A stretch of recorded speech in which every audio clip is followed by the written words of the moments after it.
So the dream is about being able to not go around carrying judgments and attitudes. Now, speaking of it from a masculine way of looking at it, which isn't the wholeness so much as it is the specifics of things where you can get caught in the noodled off ideas. So the dream is about accepting a sequence of strange images or mannerisms that ordinarily I would reject or repel, simply because I have my conceptualization as to what is right and what is wrong. If I can quit doing that, then something can be more embracing and more whole and leave me more exhilarated in a completeness inside. So in this first image, my property is next door to a person who's kind of dangerous because he's the leader of an organized crime syndicate, kind of like a mafioso type. As a consequence of that, the dream starts off with me recognizing that he does his thing and I do my thing. Our ways are separate. And there's no way of breaking this because what he does carries a certain judgment, and I have that judgment towards him. And so obviously there's no rapport. We go our separate ways, leave each other alone, and in a roundabout way, because I kind of reject him, he kind of rejects me. At least we're leaving each other alone. If I somehow or another threatened him in my mannerism, he would be a danger to me. Well, as circumstances would have it, I suddenly end up on my property with this huge object. Looks a little bit like an engine. It's got sophisticated parts and whatnot to it. But this thing is something that has to be removed. It's abandoned there, but has to be removed. I could ignore it and leave it there. And it isn't easy to remove because even if I had the means to remove it, I just can't take it to an ordinary dump because it's made with toxic elements and whatnot too, so it has to be disposed in a proper site. I can't do either. But to my surprise, my neighbor offers to help. Now, I never did anything for him. Why would he do anything for me to offer to help? He's actually opened up in a way, so he's tried to break down the barriers. And so he's given me two alternatives. If I would like, I could just continue to go on as I go on and just let him, in his good time, use his equipment and his abilities to dispense with it on my behalf.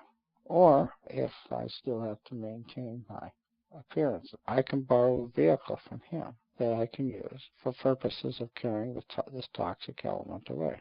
So I'm at a loss. My ego is such that I would be more inclined to doing it myself and kind of keeping him at a distance. So, our definition is clear cut. I'm just borrowing his vehicle, nothing more, as opposed to letting him come sweeping in and doing it, which might be something a little bit too close and too overpowering and too big of a shift.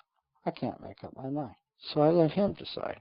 And his decision, which has more light and openness to it, is to handle it on his own rather than create some sort of intertwining obligation or something. Just let him handle it, as opposed to loaning me the vehicle to try to fumble with and figure out how to do something on my own that way, which is an area that he can naturally do because it just kind of is an octave of him being the way he is. He has all of that at his disposal. Well, I feel like, gee, if he's doing all of that for me and out of the blue and it's unexpected, in terms of the attitude I have towards him, I have to let go of something. So I try to give him a hug. Well, this doesn't go over very well at all. He's not the huggable type. I'm not going to close no gaps that way. He's going to do that, but that's just the way it is. Doesn't mean anything more. He's remaining true to himself. He's just broken the ice as a good neighbor, that we need to accept each other as opposed to maintaining some sort of judgment between each other that I'm starting. So he's increasing the spatiality of it all. But he's also holding himself back. He knows that I can't switch like that quickly. This is not a conditional thing. And then in another dream, the place where I'm residing has been compromised because a person who I have no way to control or stop has entered the place. And he's an overpowering person. If I come across him, I'm in bad shape. So how do I function in my own house?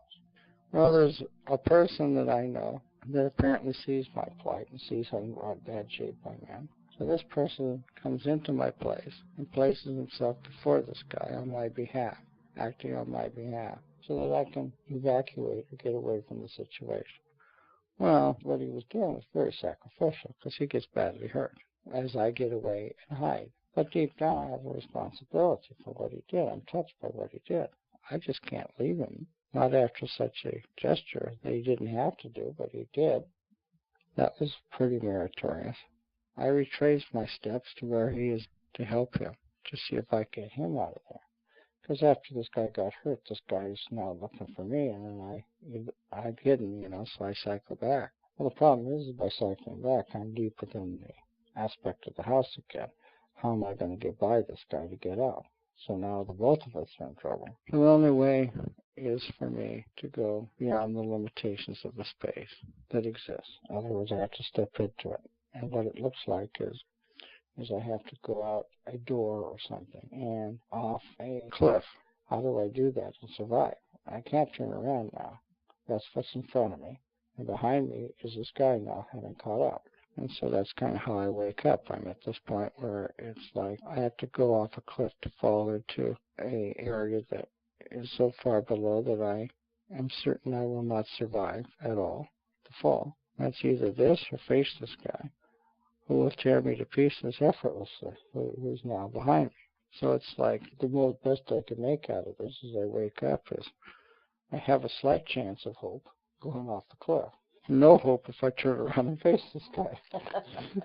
So the meanings of both of these dreams is they're pushing me to let go to that which lies beyond my frame of reference. And my frame of reference means I have to deal with things that have mannerisms and notions and up and down cycles to them that I may not like, but I have to expand my frame of reference. If I'm able to do that, expand my frame of reference, I drop the inhibitions that stand in the way. I'm able to partially relate to that which I had shut out in the first game. The guy next door, and I allow that to come closer to me. I have a partial relating, but that's not really genuine. The hug isn't real. So the key is I have to meet a larger me that I am rejecting and disregarding. And if I take that in, it's a more meaningful aspect or person that I am, and that I have been disregarding as meaning nothing to me. That I can't be disregarding it because it's important. I have to include that into my frame of reference. If I can quit rejecting, and judging, and having to put things into boxes and patterns and mannerisms, I could take in that which I am intentionally shutting out. And it won't hurt me. It's all in my head that it affects me and hurts me as something that I have to repel. So the energetic last night felt like I was coming to grips with a newfound responsibility to accept in a more complete way that then would cause my current conditions with their routine judgments to drop away. In doing so, I gain access to an energetic heartfulness that had been denied, actually screened out from my frame of reference. So you're expanding your wholeness in your way, and I'm expanding it by taking in not being so prejudicial, which is the masculine way of having to deal with notions and ideas.